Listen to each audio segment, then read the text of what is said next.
Yo, what's up with it? I am your host, DJ Big Suede, and you are now watching Everybody Gonna See It Live podcast. And today we have a very special guest, and my special guest today is Mr. Wilton Eldridge. He is a writer, he is an actor, he is a director, he is a producer, and he's pretty much the whole nine in the Yeah. entertainment and film world. So, what's up, Wilton? What's up with you? Glad to have you What's on the up? show, my dude. Glad to be here, man. About time. Yeah, definitely. Well, I've been working out the kinks instead of trying to build everything up so I could get, to the point where I'm up there with you, man. That's all. Don't start that. Don't start that. There's enough room for everybody. What's up, man? Oh, chilling, man. Just got a few questions for you. We're going to make this kind of quick for the viewers and everything. So tell me Okay. this. Why don't you tell my viewers where you're actually from? Okay. So I was born in New York, born in the Bronx, raised in Queens, and then I lived in Chicago. So that's the reason why I say that, because New York is still my home at hearts, like you are with St. Louis. But I've been all over, man. The military and all that stuff. So everywhere from Alaska to North Carolina to California to Indianapolis. But Oh, okay. yeah, yeah. That's what's up. Well, why don't you do me a huge favor and explain to the viewers what got you interested in the film industry? Man, just TV, TV. It wasn't that big of a deal back then, but as I got older, then I realized the impact that television had, and then I wanted to take it further into movies. Oh, okay, that's what's up. Yeah. Well, give them a little story of how you got started. Okay, so like the impact, the real quick version, the impact of TV. I remember watching. I used to sneak and watch Saturday Night Live. So I remember the first time I heard the word "bitch" on TV. Gilda Radner had called Jane Curtin a bitch in the little news segment. And Uh-huh. being a shorty, I was like, damn, ooh, she said bitch on TV. Then fast forward, it was Carol O'Connor and Sidney Poitier, Heat of the Night. And then when Carol O'Connor slapped Sidney Poitier, he slapped his ass back. We just take it for granted now as a film. It's just part of the movie. Yeah. But the impact then from the 70s, it was like, oh shit, dude smacked the shit out that white dude. You know what I mean? Yeah. So it was to me, film was still relatively new. I mean, movies were still relatively new. So it was kind of like that shit was real. You know what I mean? Because even Uh-huh. like when Roots came out, I was in high school. They had to shut the high school down because we went bananas. We reacted to that. Yeah. Unlike people react to Glory now. Glory, 20, 30 years later, it's like, oh shit, slave movie. But we were actually impacted by film and movies back then. And when I saw that effect kind of left people, then that's why I said, you know what? I want to make some films that move people the same way I was moved like back in the day. Okay. So Yeah. when you first started getting your equipment and your training, what was that process that you actually had to go through? Was it a struggle, or was it something that you just took the little things you had and you made it work, like the You DJs know and the what? producers? And honestly, man, it was it was a struggle only because I was always on the tail end of stuff. So what I mean by Okay. that, I actually went to film school. So I went to Southern Illinois University, SIU. Right when I first got in the program, I thought it was like film. My plan was, I think we had talked about it. My plan was I would get in, make some movies, try to make some money and bounce out. Okay. But then Yeah. it was like, oh, you got to be this semester. So I couldn't even touch the camera until like the third semester. So I got into the film and it was more film theory. So what ended up happening is we were working with actual film, the celluloid, the strips. Yes. And right at the end of the program, 2 semesters before the program was over, they got rid of film. Everything went digital. Yes. So I was stuck with this stupid ass film stuff, man. How to chop up the film, how to spice the film, and all this other stuff. So by the time I started getting into the digital aspect, then everything started changing again. And then you got more into the frames per second and stuff like that. That 24 frames give you that cinematic look and letterbox and all this other stuff. So the technical part, I had to kind of teach myself because that was not part of the track for Gotcha. the Yeah. class. You know what I'm saying? So Yeah. yeah. Okay. So in that process, like, what was one of the most intriguing experiences that you had, you know, in your filmmaking journey? The story. It's The all about the story. story. And Okay. what I said about that is I shot my first music video, man, for a Subway sandwich and $25, right? So look, I had my thing is I never charge people because I ain't gonna say I wasn't confident. My thing is I didn't know. It was like, yo, we're gonna build this together type thing. Yeah. So they want a music video, and you know how people do. In the end, I learned the hard way. But everybody, we ain't really got no money. I said, man, I got you, man. I said it joking. Just give me a Subway sandwich, man. $25. So boom.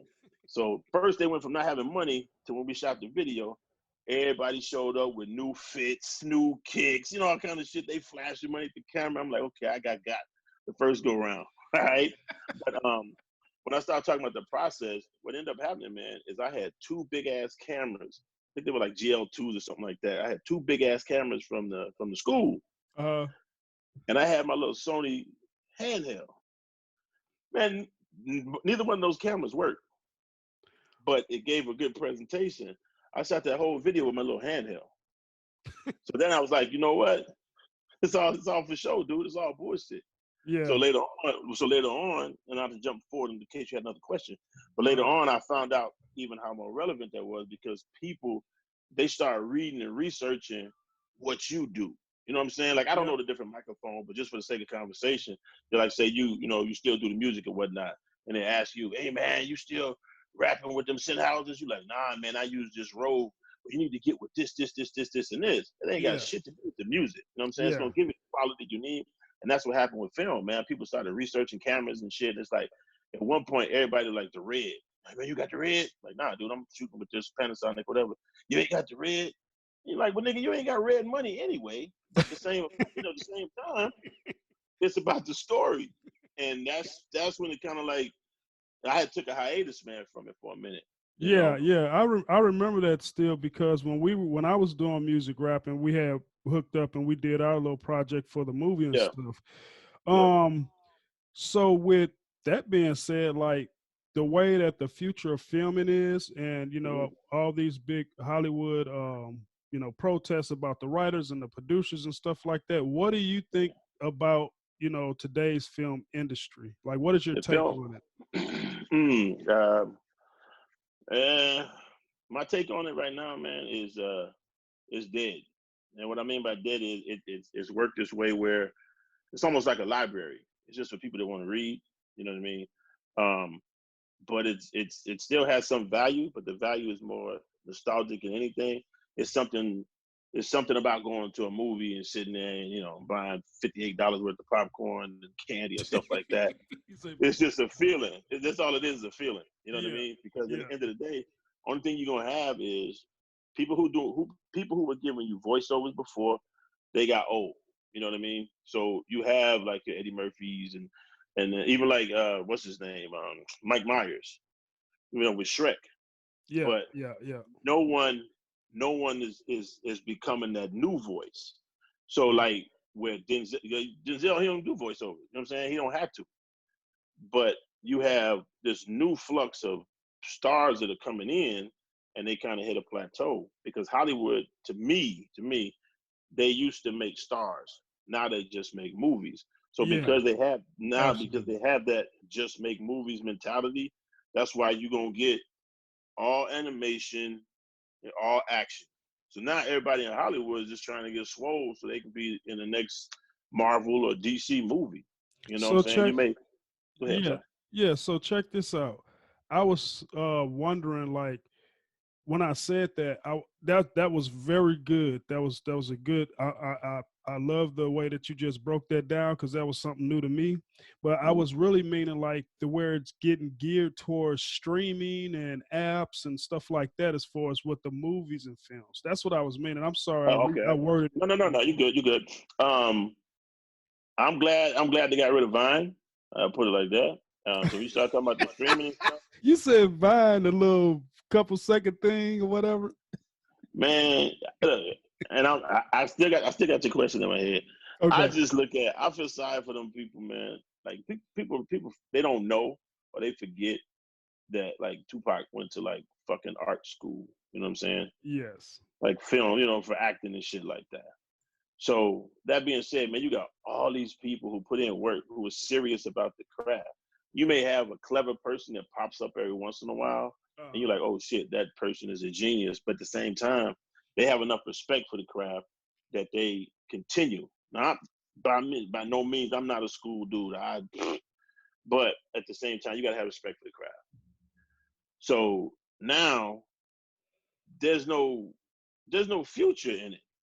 So the streaming stuff like that, that's just another venue, and hopefully somebody will gravitate and grab on to something and have a mainstay. So right now you got everybody fighting. You got Vimeo, you got Amazon Prime, you got Netflix, you got Oh, I Hulu, you see got what you're you saying. got Roku. Well, You see what I'm saying? it's a couple of guys that I've watched, on my feeds and stuff. Like Dame Dash, he has his own thing, and I think his is like where you can get it on the website and on Roku, and then you got a couple other guys working on something like that. And I was wondering, like, somebody that make films like you, from the stuff that I've seen in your works, you have really good works. I think that can be something that you could probably, think about venturing off into. And I know you have a really soulful way of doing things, and that's to my detriment, man. I'm my own worst critic. I got some good stuff, but I'm like, nah, it ain't good enough. You know what I mean? I want to come out the gate, just kick the doors down. That's why I said that thing about Vine. It's like, I'm glad they got rid of that, because Vine opened up the world to mediocrity. You know what I'm saying? Anybody, the corniest dude in the room, he can give you, like, he can say his timing might be on for that one particular conversation, but he's still the corniest motherfucker in the room. And he just had that one little word. Everybody, oh shit, ha ha ha ha. To me, that was Vine. Now you have some people that came away from it, and they actually did pretty well. But you had like millions that did not. It ain't even like you fucking tried, so you couldn't. My whole thing is they don't recognize the success and the failure aspect of it, because they didn't really try. They woke up one morning and they farted and it sounded like the fucking national anthem. So now they're gonna keep trying to fart and sound like the national anthem. You know what I'm saying? That's the gimmick. It was gimmicky and shit. It's 15 seconds, but you got to give more. Yeah, absolutely. And that's the difference to me, man. For the most part. Okay. Well, I really think, like, from watching your works in the past, you have some really good stuff. You got pretty good ideas. I mean, I don't see where, if you start learning and looking into that stuff, like I said, like, Dame Dash and the other guys, you could come up with, your own channel or something and put your films out there, man, and kind of make things happen. Because I'm telling you right now, you got some movies I want in.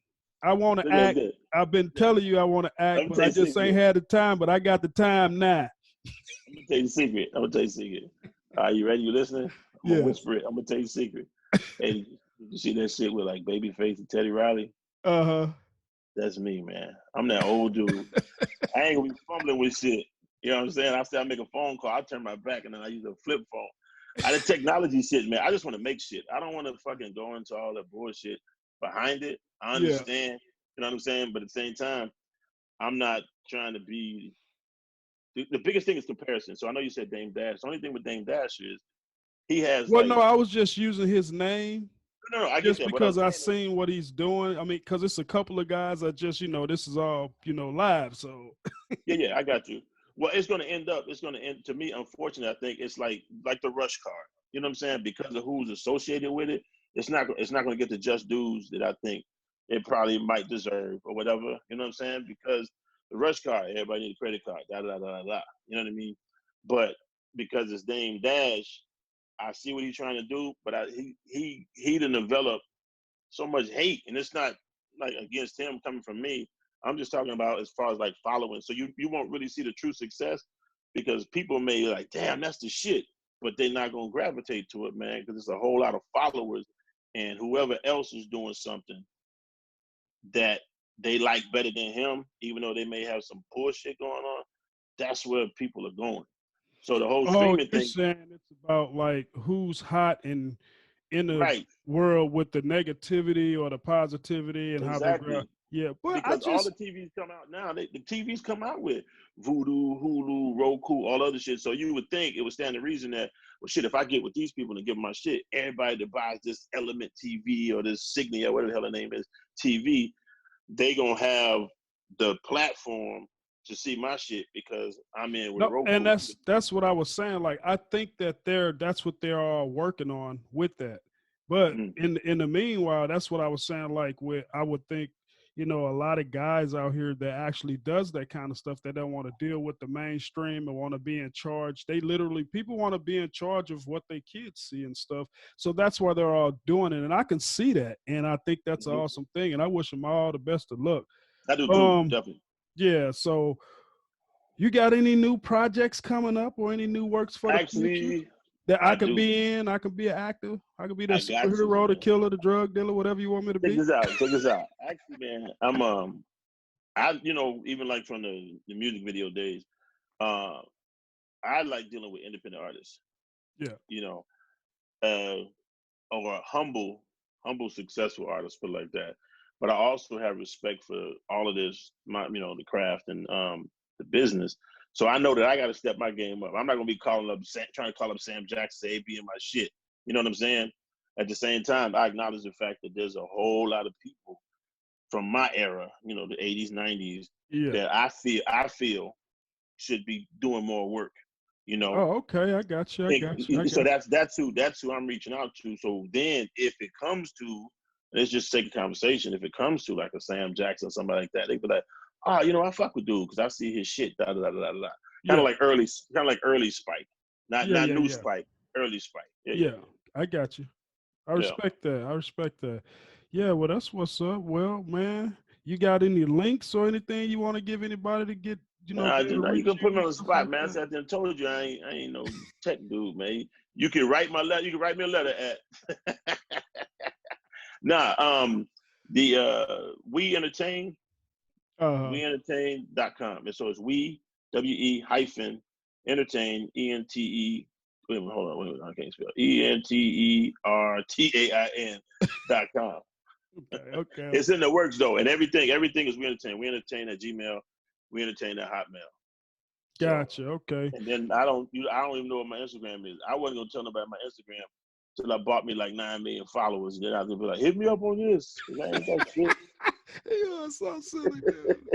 Okay, man. Like I said, like what the people don't know is I've been knowing you for over 10 years. We've been Yep. linking up on and off, and like when you were over in Puerto Rico and all that kind of stuff. I was just making Puerto sure I Rico. was praying for you. Like I Appreciate you, said, bro. Appreciate that. yeah, that could be another show that we can have. I would love to have you back on here. We could talk about that situation with that job as far as filming that you were doing too, so the people can Okay. understand like if that's a job that they want to get into, hey, 9 times out of 10 it could work for them, and it might not. You know what I'm saying? So, Right. My thing is, I just want to say this to the people, man. It's like, and I know you hear it all over the place, and I maybe just hearing it one more time will kind of resonate and kick in. For one, you ain't never too old, and for two, don't edit your thoughts. You know what I mean? As a absolutely, filmmaker, don't absolutely, edit your thoughts. Don't just say, hey, I got this great action film in my head, but I don't have access to a helicopter. I don't have access to this, da da da. Write that shit as you see it in your head, man. Write it as you see it in your head and put it out. You don't know who's gonna gravitate. You don't know who's gonna pick up on it. Because I can tell you, one of my successes was it came out of nowhere. Real short, real quick. A friend of mine, man, she's a gospel singer, and she wanted me to do a video for her. I did a video. It's like 2009, and the shit ended up on BET.